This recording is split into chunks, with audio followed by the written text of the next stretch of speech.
Hello everybody, so this is me doing the Shattered Throne dungeon, solo, flawless, on PlayStation 4 with a Warlock. So it's a bit of a video of some highlights and the methods that I used when I was going through it in order to get through the various sections. So hopefully that people will find this useful in some sort of way. My class that I'm running with is, as I said before, it's a Warlock, primarily using the Dawnblade subclasses, and then at the end also using Nova Warp as well. So my starting loadout for the first section, and indeed for most of the fights, is a Chattering Bone for a pulse rifle, using a Subtle Calamity, which has explosive rounds and Dragonfly for the secondary, and is also void damage. That is the bow that I'm using at the moment. And we've got Whisper of the Worm with full catalyst as the heavy weapon for most of the boss damage that will be done, if not all the boss damage that is done during the fights in this. This is obviously the starter area, because if you're attempting to do Shattered Throne, I would imagine you'll have run it as a 2 or a 3 team rather than trying to solo straight away. So I'm not going to show the whole starting area because it takes far too long, but this is just a section of it. So that there is an example of how I dealt with most of these bosses in this first area, is a combination of grenades, supers, and the Subtle Calamity bow, and that's the combination I use for most of them. One armor piece that I am using is the Sun Bracers, which are highly underrated in my opinion. As you can see here, just one thrall kill gets you 5 grenades, and it allows you to deal with all of these thrall with basically no trouble whatsoever. I'm surprised I don't see more people using them, especially in PvE, but they are so good. 1 melee, 5 grenades, you can't say fairer than that. They also give additional damage to the solar grenades, and they also make them last a little bit longer as well. So they are really, really effective. One thing I would say about the bosses in this whole thing is never underestimate them. You think that you might have them covered, but they'll always find a way to hurt you. So this guy, I got most of his damage done, but there were some hobgoblins off to the left and also an acolyte eye on the right, and as you can see, my health took an absolute battering, so I had to back off for a second, just to be able to recover and come back. After that, it was just a simple case of clearing out the acolytes, clearing out the bosses, and that was that. Took out the hobgoblins afterwards as well. So that's really what I used for all of the areas in this starter zone. And like I said, I'm not going to show you too much more of this bit. The only other part that I am going to show you is I'm going to show you a pretty close call which happened on one of them, which is the clip which should be coming up just now. Yep. So I just thought to myself, right, I'll go into this one, just use my super, clear them all out, and it'll be done. Unfortunately, it went a bit wrong, and as you'll see, resulted in a pretty lucky escape, almost in some ways. Almost none of my swords hit the boss, so he didn't get staggered at all. When I went in, he was then chasing with blinding balls, and he got really aggressive. I was completely blind and just had to jump away. I had literally no idea where I was jumping to. So thankfully, because of the Warlock's quite controllable jump, I was okay there. But if I jumped off to the left, as we're looking on the screen just now, for example, it could have just been a straight plummet to death. So yeah, strafe jump on Warlock, that's the only jump to use in my opinion, because it gives you so much control in the air, and it allows you to correct and make extremely safe landings, where you can pinpoint exactly where you want to land, which is great. So after that happened, I gave this guy a bit more respect and wasn't quite so gung-ho with him. But we got him finished off in the end, as you're about to see.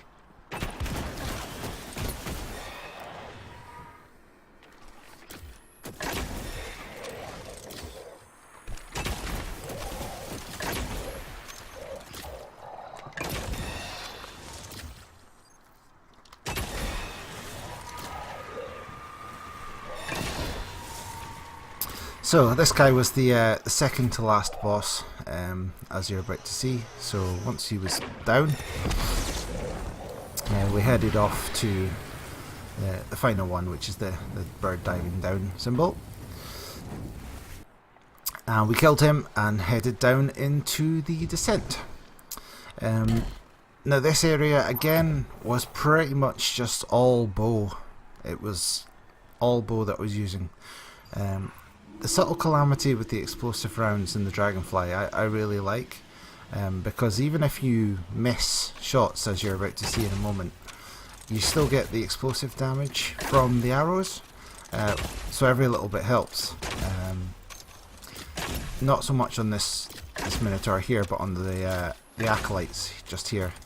So I'm missing these shots but still doing damage to them, which is really useful. And a second I go down, yeah, so I go down now anyway, and actually finish them off properly.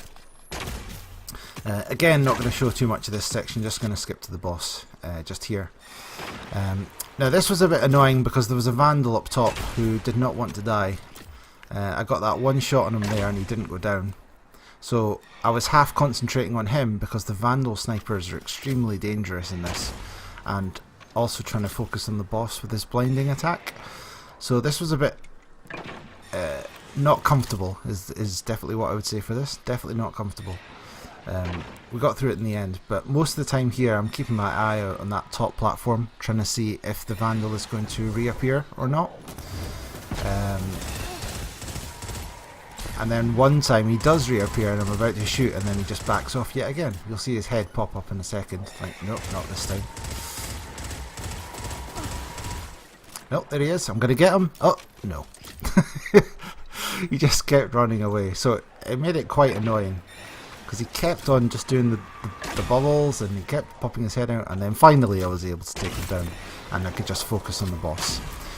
Now, again here, this is another Warlock saved me moment, because I almost fell to my death here. Popped the super on these stairs and I expected to land on the stairs to the left. Realised I hadn't, and then was able to just glide back over onto safety. But if I was on another class, that might not have been the case, and that might have been a death right there. The annoying thing about dying in the Shattered Throne, of course, is that you can't reset it to start again. So not only does dying mean that you have to finish the whole run, you have to finish the whole run in order to start flawless attempt again. So it's a real pain trying to do flawless. Hopefully they add in the mechanics at some point to reset the dungeon, as they do with the raids. So you can use the toggle to reset a raid progress. Hopefully they do that for the dungeon as well in the future. So that's it. After this, I've just cut out the rest of this section. It's just going through, using a bow to shoot the various phalanxes and snipers on the walls and knights. It's all bow to go through that section that I've cut out there. Nothing difficult at all. Ogre room, again, I've cut this pretty short. It's just a case of using Whisper on the ogres, again in combination with bow, to be able to do the damage needed to.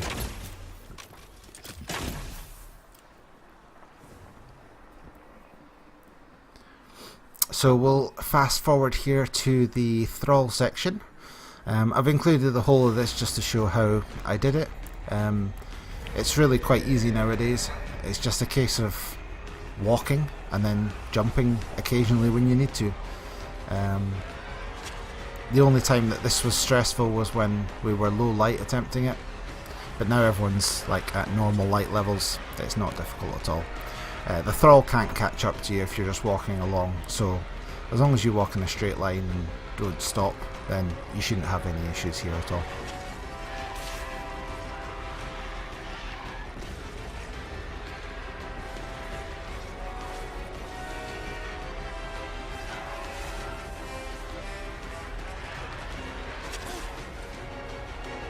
and that's us through it. Yep, quite simple.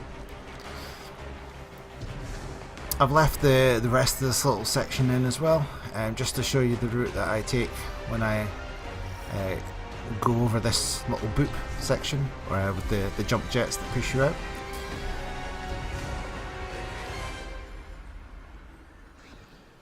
So I got the top route here. I find this is the easiest way in my opinion. Again, it's nothing too difficult though, but I just left it in just to show you the route that I've taken.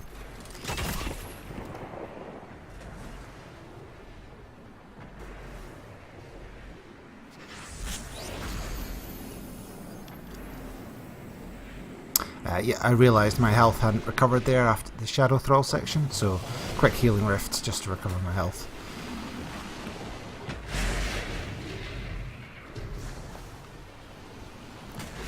Again, the floaty Warlock jump makes avoiding those boop cannons quite easy, which is quite nice.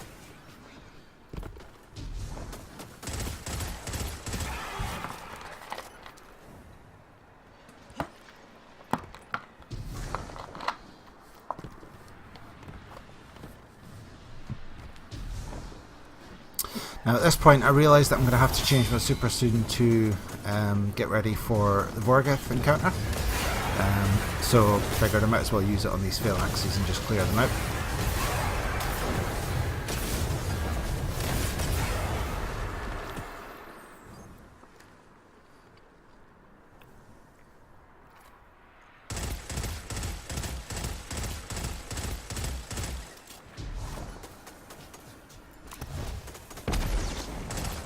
And that's the phalanxes cleared. So at this point I get my subclass change to Well of Radiance for the Vorgeth encounter so that it can start charging up. And just to show you there, that's my loadout as it is at the moment. So we'll skip ahead now to Vorgeth.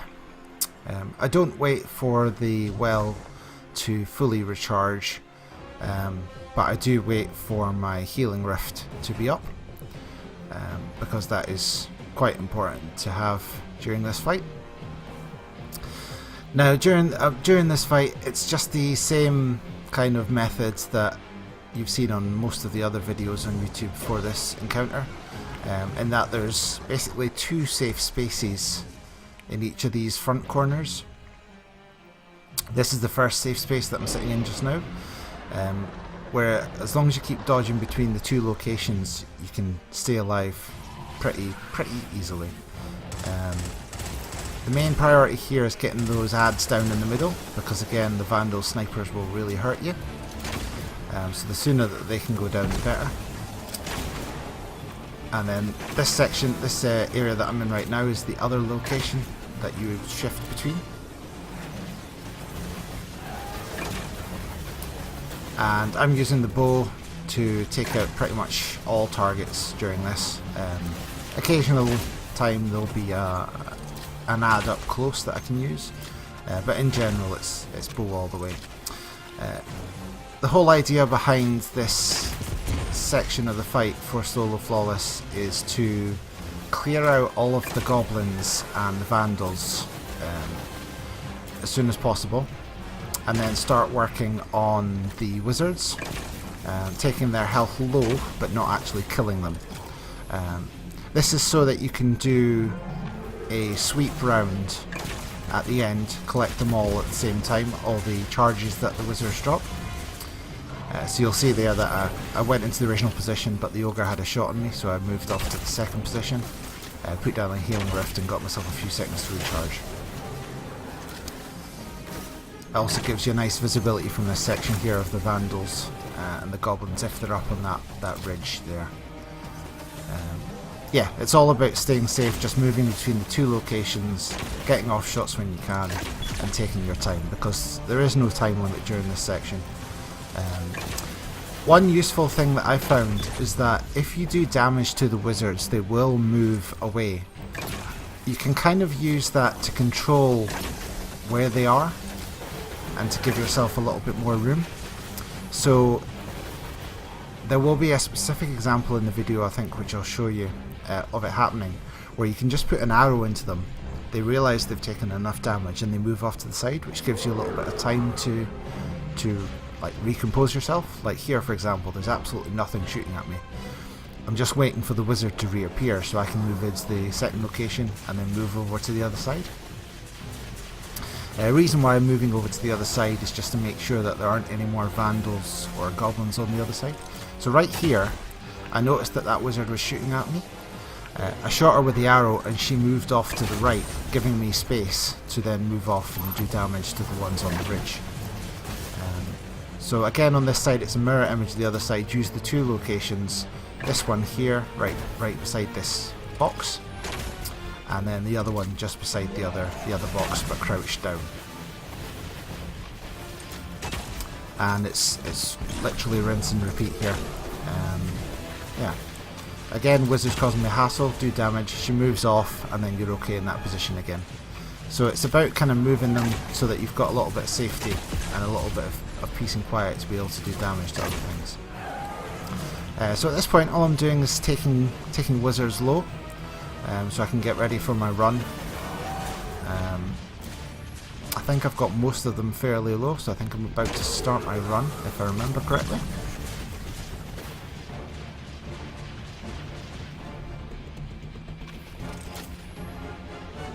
Oh yeah, on this one I tried to take a few pot shots at the far end ones, but unfortunately they're not having any of it. Where I was there, the wizard had moved around, so I was exposed, so I moved into the other safe location. And like I said, it is just rinse and repeat with that. You have to keep moving in this fight. If you don't keep moving, you will die.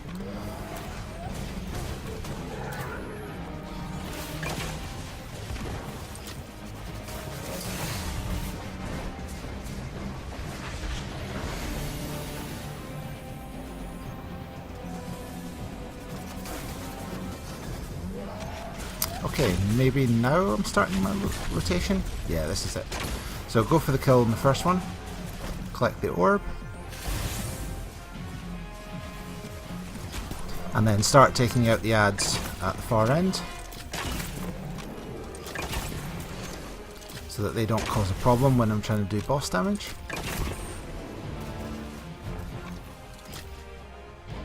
So at this point I'm looking at the clock going 25 seconds. Have I got enough time to kill this wizard and move in and get the orb?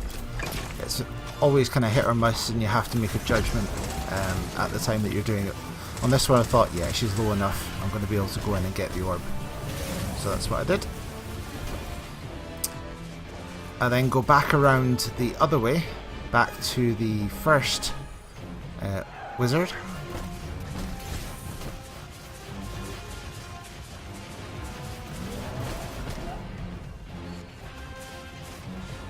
And just hugging these pillars and little walls on the way to try and shield yourself as much as possible from the ogre's shots, which are quite a damaging one, and they flinch quite a lot, as you can see there. Each time you collect one of the marks or one of the orbs, it gives you additional time to recompose yourself and to take it easy. So there's no real hurry here. You've got 40 seconds or so each time that you collect an orb. I think it's actually 45 seconds. Yeah, 45 seconds on each one. So at this point I have full burden, so I go up in a slam, put down my well and get the whisper out. Now on this run I unfortunately had a really bad damage phase here in this first phase. This would normally be a 2-phase fight, but it turned into a 3-phase, just because the damage went wrong. It was okay up until this point, but from here, no shots on the ogre, and then his shield's back up before I can do anything else. So it wasn't a good run. As soon as that noise happens, hot foot it back to your starting position. I use the slightly lower path rather than the ridge path, just because the wizards are on the ridge. And then at this point it's just priority to start cleaning out this starting position again, so that you've got some safety to begin your route again. And at this point it's just rinse and repeat. So I don't show all of this second rotation, just because it is doing the same thing as the first time. I'm sure you get the idea by now. So this is just skipped forward to doing the damage to the wizards so I can start my second damage phase.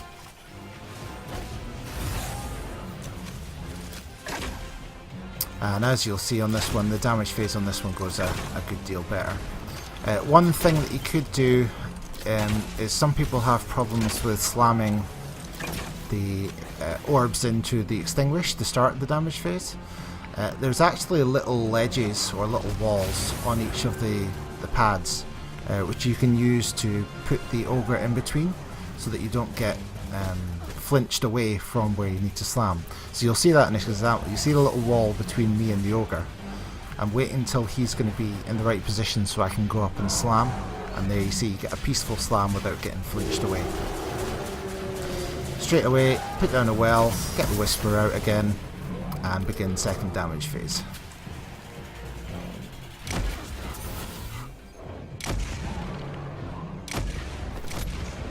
And although I didn't have whispered breathing on this one, the damage phase went a lot better.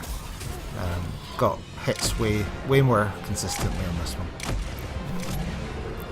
Again, if I had had a better first phase, this would have been a 2-phase fight for sure. Again, damage phase is over, it's hot-footed back.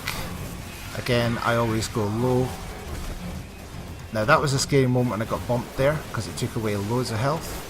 And then you've also got your starting position to clear out again. This time you're on the other side. So this was a little bit hectic for a moment or two.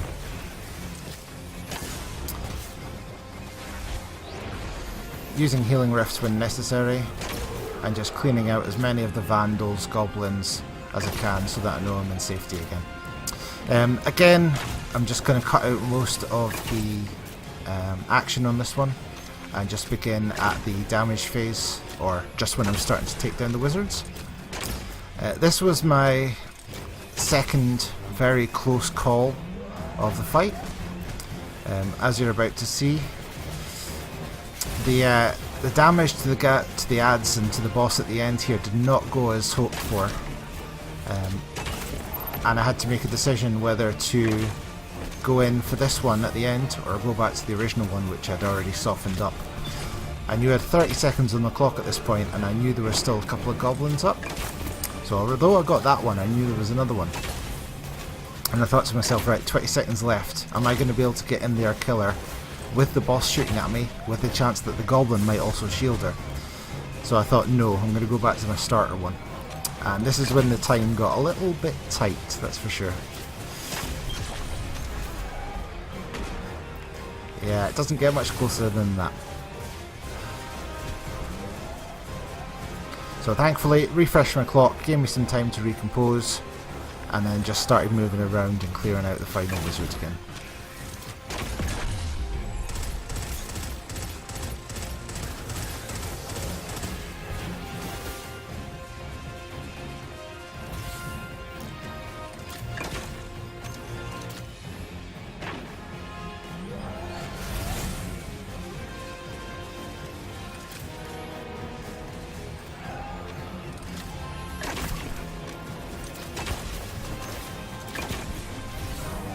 And that's it, they were all down. So, again, just took a second to get my health back, then I can go get the final orb, and then move round to where I need a dunk.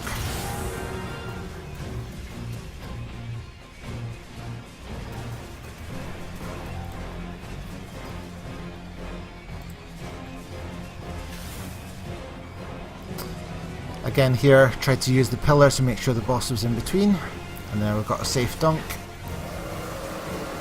Put down the well, and because his health was so low, I knew that I had this one this time, as soon as that well went down. So just a few whisper shots, and that was it. The heart rate was quite high on that fight, because there's a lot of scary moments, and you're constantly moving. It's a stressful fight, especially when you have to 3-phase instead of 2-phase.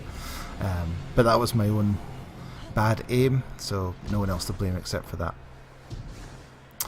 So, skipping on now to the section up until Dul in Karoo. Again, I haven't included most of this. The only thing that I did was to change the bow out for a solar scout rifle. this was because all of the adds with shields in this whole section up to Dol and Karoo all have solar shields. So the bow wouldn't have been as useful, so the solar scout did the job nicely in terms of taking down those shields quite quickly, as demonstrated here by these wizards. Also, you get an assortment of captains throughout this whole section, so use grenades and use the scout rifle for them as well, again as I'm showing here. So this is us at the second little Shadow Thrall section. Now, the one thing that I did before we started here was I knew this was the last ads that I had before Dol and Karoo, and that I wanted shotgun ammo in case it was needed for that fight. So what I do here is to change the solar scout rifle for a solar shotgun, and then I hope that the ads will drop special ammo for me during this section. Which they do, thankfully, which is good. So it's just a quick little walk and jump here. There's no, you can use your jump ability here, no problem. Now it's straight out. Now there's 2 phalanxes there, and then all of a sudden there's 1. So I'm a little bit spooked by that, and I'm just kind of sitting, waiting, watching to see if that other one is going to suddenly magically reappear. Even up till now, I'm still like, where did he go? But thankfully he didn't come back.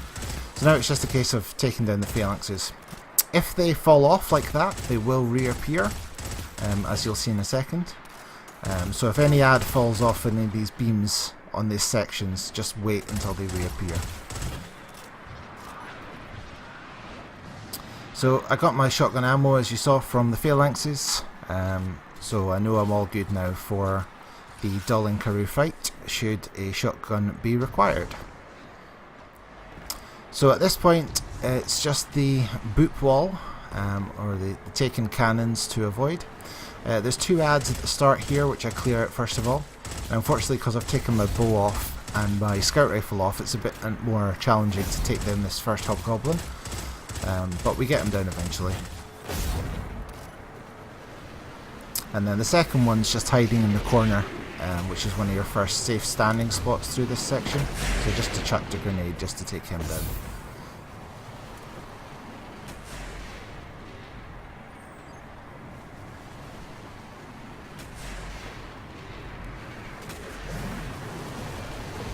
So at this point, all I'm doing is judging the patterns of the cannons to see when it is safe for me to move. I do this a few seconds because I'm being super careful. It's worth taking the time to recognise the patterns so that you know you are safe when you actually move. And that's what I was doing here when I was standing. Just making sure that my timing was ready for when I was able to make the move to the safe spot.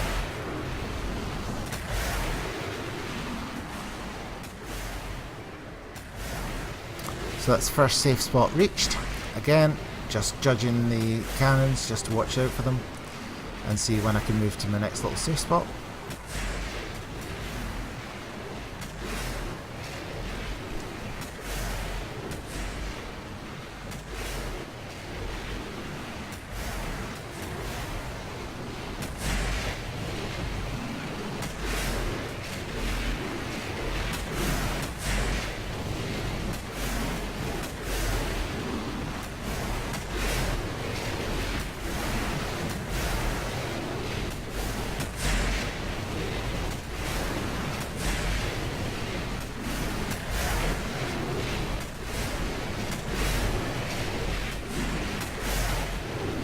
Here's where the strafe jump on the Warlock comes in advantageous again. It allows you to make really big jumps really accurately, as you can see here. So this is the second safe spot. One more safe spot to go, which is just down there on that little ledge in front of us. So just watching for these 2 cannons again, just to wait for my spot here.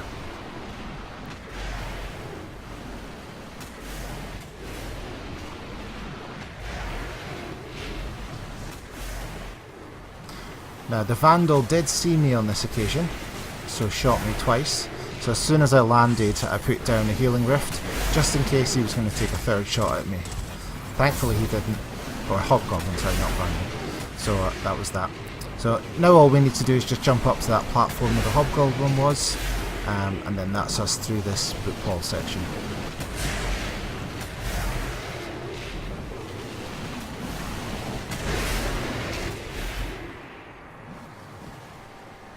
And that's it. So at this point, I go straight into my menu to get my subclass sorted out for the Dull and Karoo fight so that the super can start charging. So changing over to Voidwalker and Nova Warp. Also changing my gloves and my helmet. Now I'm not sure if Nezarec Sin actually does anything here, but I put it on as it was one of the few Void helmets that I could find. Also made sure I had an Empowering Rift on to increase damage against the Knights. So we should shortly skip through to the Dull and Karoo fight. From where these stairs are, it's just a quick jump up to there. So the strategy here is to use Whisper to try and get 3 headshots on each Knight, and to do that using an Empowering Rift as well. So I'm just checking where I am on the ground there, making sure I'm nice and central, because that's where I'm going to be putting my Empowering Rift. Just while we're waiting for the final Nova Warp to charge up. So the strategy will be to dump the Empowering Rift, do 3 headshots on each Knight, put a Vortex Grenade right into the middle where they will respawn, and then immediately use Nova Warp to clear out all of the Scions that will absolutely wreck you otherwise as soon as possible. So as soon as the Nova Warp gets charged up, then I start the process, and you'll see it goes quite smoothly. So I'm aiming, making sure I've got my aim for the Whisper, dumping the Empowering Rift, and then here we go.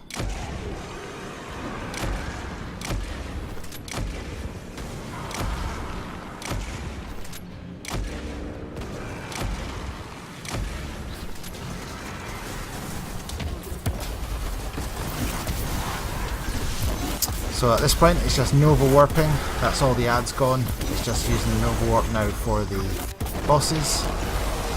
The shotgun ammo earlier was just in case the Nova Warp didn't kill them all, because there has been times in the past where that has happened. So you would want the shotgun just to finish them off. But on this occasion we got them all down with Nova Warp. We've got the 3 stacks of Finite Thought, so it's just the formality of finishing off the boss.